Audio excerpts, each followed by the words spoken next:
大家好, I'm Nathan Rich, aka 火锅大王.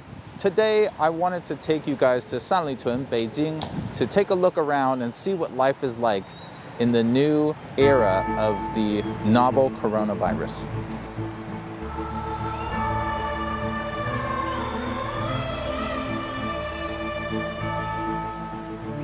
So here we are on the East 3rd Ring Road, which is normally extremely busy. Today, it's very fast. These days, everyone is wearing a mask. In fact, the driver of this car is not allowed to drive without wearing a mask. You can report him for not wearing one. And he can refuse you for not wearing a mask. I worked right across the street for about 4 years, and I lived about a 10-minute walk from here for at least that long. So this has kind of been my neighborhood for many years. So let's take a look and see which stores are actually open and what we can do in this mall. So normally this mall here is absolutely packed. This would normally have thousands of people everywhere. This is Uniqlo, and they've got a sign saying that they won't be open until the 9th of February. It started to snow now. Everything's very quiet. You can hear the hum of the city, the sort of noises of the buildings. Nobody's scared looking, you know, they don't look upset. They just seem a little bit somber. So as you can see, the mall's pretty empty, but people are in high enough spirits to be out and doing stuff. But you know, a lot of people have been asking me like, hey, what's the big deal if some English teacher wants to start telling people that, you know, this disease kills 50% of the people who get infected, or any sort of inflammatory rumors and misinformation. And the thing is, each false claim by itself is not that big of a deal. It's just that we live in a society, and this society, as you can see, is actually still doing okay. And if you have a lot of this information making people feel uncomfortable or feeling like they should be panicking, that's when you actually run into real problems, even worse than, believe it or not, this disease, right? So stability is the most important thing in China. For anyone that studied history, they'll know it has been like this for centuries. This is easily the busiest store in this entire mall. There are even times when it will take 2 hours to get a tea. Wow, so you've got one guy waiting outside to deliver, and you've got 2 customers. So these flaps aren't for the sickness, these are for the cold, but the signs are for the sickness. This pink one says, even in English, please wear a mask. Well, this is out of stock. Everything else seems to be in stock. If anything, it seems overstocked. Currently, it looks like, at least in the heart of Beijing, all the grocery stores that we've seen have plenty of food, plenty of drink, plenty of everything you need. You'll notice that this store is very packed. Meat, veggies. Well, the grocery store seems like the most popular thing in the area. They have durian, in case you want to annoy all your neighbors. They even have hot pot kits, so you can bring your huoguo home. The World Health Organization is saying that this is a time for facts, right? Not rumors and misinformation. And I know people think I talk about this a lot, but it's very important to me because this is the time for facts. This is how you deal with outbreak. You don't listen to people who are fear-mongering, spreading these rumor-based lies or misinformation, even if they think they're doing the right thing, even if they think they're trying to save lives or spread the truth. The situation really is that we have to do evidence-based reactions to the disease. And that is what the government has been doing, as far as I can tell. Right? I know there's people out there that will say, oh, he's being paid to do that. They're secretly, he's surrounded by this huge team of secret people, whatever. But the real fact is, I am talking from myself. I really believe that they are doing the appropriate evidence-based reaction. And so does the WHO. And every other country pretty much is saying the same thing. This is one of the fastest containments, quarantines. It's one of the fastest dealings with an outbreak that any country's ever had. It's actually quite impressive. It doesn't mean it was perfect. It doesn't mean I like every single aspect of it. It doesn't mean that, you know, mistakes weren't made. It doesn't mean that people aren't going to get in trouble and that all this stuff isn't going to happen. It just means that when you compare it to other ones. This is actually going so far pretty well. Here you have the flower shop and the grocery store. Fairly busy, lots of stuff on the shelves. This place is normally very packed. In order to come in and drink coffee, because of the coronavirus, you have to be wearing a mask, and you have to get your temperature taken, and you also have to sanitize your hands. So let's go in and get a coffee at Starbucks. I will clean my hands. So we're arriving back at Starbucks now. We actually had to leave and go downstairs, cross over here, come up these escalators, because there's no way in or out this door. The thing about people who think that it's been very slow is a couple of things. One, they're kind of comparing the speed to a perfect speed, which doesn't exist, right? Rather than doing that, I suggest they compare it to the speeds of other nations when this type of thing happens to them. Like, for example, the H1N1 virus, right? If you look at the details of that case, you'll find that that was not handled well at all. We're talking like 6 months before anyone even seemed to care. So is it the fastest possible? No. There's ways it can get better. But I do think that it's faster than those doubters are making it seem. There's not that much time in between each step that the government took, right? The biggest gap that we see is between the first case and, like, for example, the quarantine. You could say, well, that was like, you know, almost 2 months. What's up with that? Well, the thing is, just because you have someone with a case of what appears to be pneumonia doesn't mean you start shutting down the city. It just doesn't work that way. You get one case, then you get another and another, and you actually check these cases and you need to investigate them. A team gets called in, you figure out what's going on. Because the thing that people don't want to confront is the actual reality that we live in. This society, this civilization that we've created is not a magical, permanent thing. It's being held together every day, intentionally. We're all pushing this together. So everyone from police to, you know, citizens working to school teachers, everyone is building this society every day when they wake up and do what they got to do. And if you demoralize these people from doing what they've got to do, you're starting to collapse the civilization. And that sometimes is warranted. Right? We're seeing a little bit of that here in China as things are slowing down. But you can't just do that willy-nilly because you suspect a few people have a strange disease. You really, really need to be sure. And the reason for that isn't just for the sake of some abstract of civilization existing. It's actually more because when you start to slow things down, the economy takes a hit. When economies take big hits, that's when actual lives get lost, right? Poverty increases and quality of life goes down, and you actually end up with more deaths.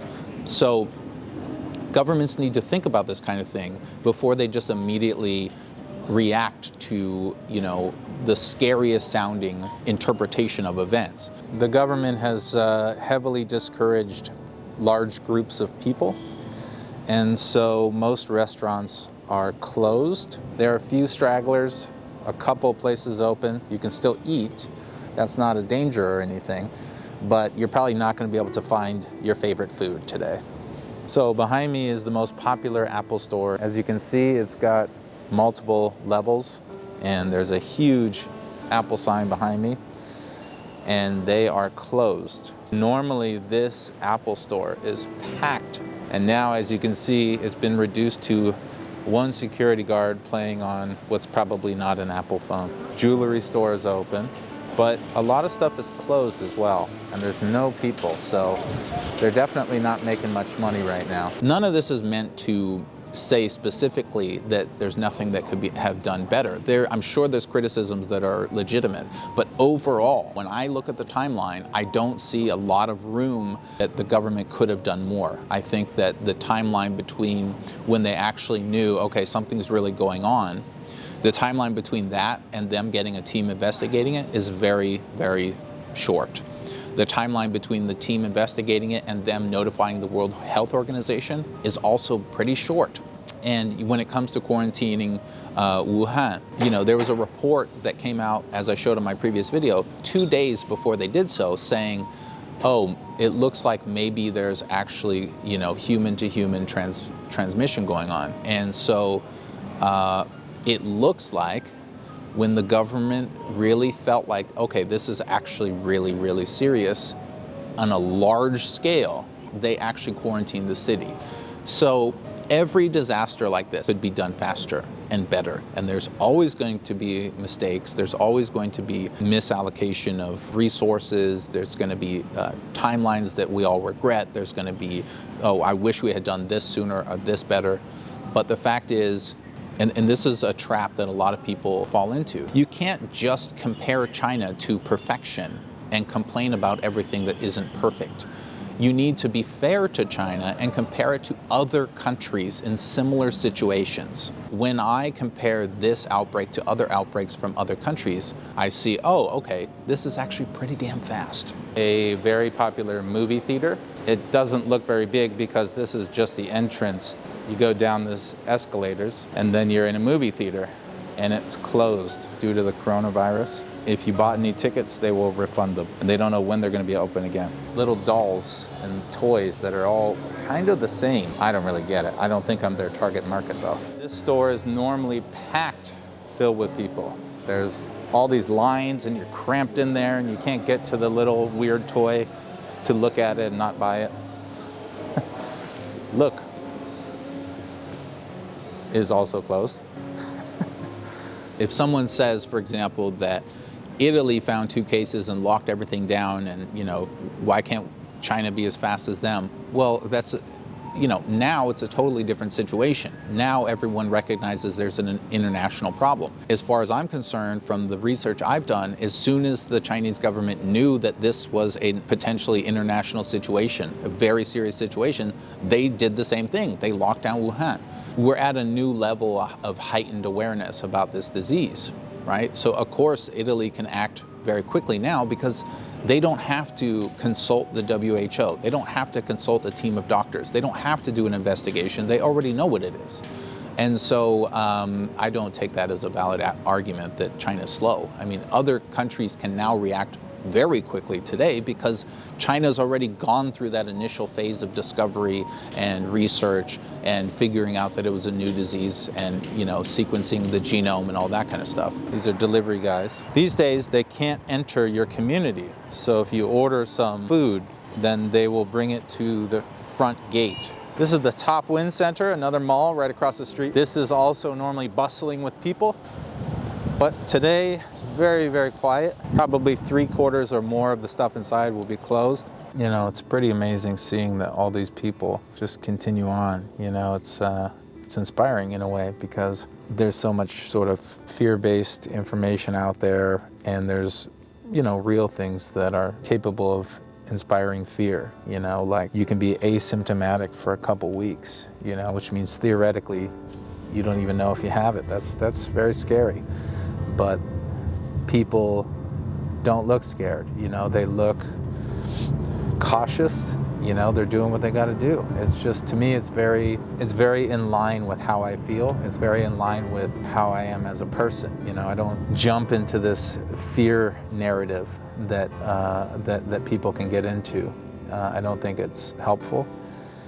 And it's just one of the many millions of ways that I really feel close to the Chinese culture. It's just, I mean, this is a small example, but there's so many, and this is just another one. I mean, the way that they deal with this situation is exactly how I would like to think that I would deal with it. It's exactly how I wish that everybody would, you know, that's people are getting along, they're showing respect for the process, but they're also, you know, cautious and following the guidelines. It's, for lack of a better word, it's just being done very smoothly here in Beijing. You know, maybe I'm just a sap, maybe I just see good everywhere, but to me this is really inspiring. To me it's really, in a way it's touching, just seeing people living their daily lives. And then there's always pockets of things that are open that you don't expect. Like Tiger Sugar, which is a bubble tea place. But then the store right next to it is closed. It's not a wild, exciting time at the moment. So now we're entering Sanlitun Soho, which is another very large mall. This is also sort of an office commercial area, as well as residential. So normally this place is very poppin'. This is especially popular with younger kids. It's actually even bigger than it looks. It's huge. It's underground as well. You can see that even though there are hundreds of shops here, there's not even hundreds of people here. At this time, I really do believe that here in Beijing, the local government and the communities and the people themselves are acting responsibly, and they are taking appropriate measure. And I also feel that if there is reason to go further, that they will go further. And if there isn't, then they won't. And I really don't know what else you could recommend that they do that's not just fear-based. I have a sense of pride. You know, I really do feel that the Chinese people are inspiring, and it almost makes me emotional just to see them shopping and just interacting with each other in a peaceful and calm way in a time where, you know, obviously there's a lot of people in the world that are distressed. You know, there's people that are sick, there's people that have died, and it's a time of high tension, and it's a dark few pages for China, but I don't think it's going to be a whole chapter. I think that this is an example of people who have faith in a system, and I don't think the system's going to let them down. I don't think it has. I think that there's always room for improvement. There's always room for complaints. But all in all, when you really take a hard look at it without an agenda, I think that they're doing a great job. And, you know, the spirit of China will get through it. 5 to 10% of them seem to be people who are just out taking pictures of how empty everything is. And if you add up all the security guards and people working, it's about 75%, I'd say, of the people out are just at work. So as you can see by the locks on the doors, pretty much all of Soho is locked down and you can't go inside the buildings. So the only stores that are open are the ones that are outward facing, and only a few at that. So this entire huge, very, very productive mall is pretty much shut down. People don't seem upset, but they don't seem overly kind of loud and alive. They're kind of just dealing with the issue and getting through it. Honestly, to me, that really represents the Chinese spirit when it comes to hardships in the country. This is what they do. They buckle down and they get through it. Not a lot of complaining. I haven't heard one single person complain about anything, actually, this entire day. Everyone seems to just be kind of in it together and carrying on. I don't think that the situation will get too much worse. Hopefully, you know, the government and all the doctors and everybody that's working hard on this can turn the situation around quickly. The busiest places seem to be grocery stores, and they don't have any problems buying any food. There's people around me with, you know, double bags. Everybody wants to have the security of knowing they've got enough food. And from what I can see, the grocery stores are providing that to them, and they have plenty of extra stock. So at least here in the center of Beijing, everything looks good still, which is great. And hopefully this situation will be over soon. Thanks, everybody. 谢谢.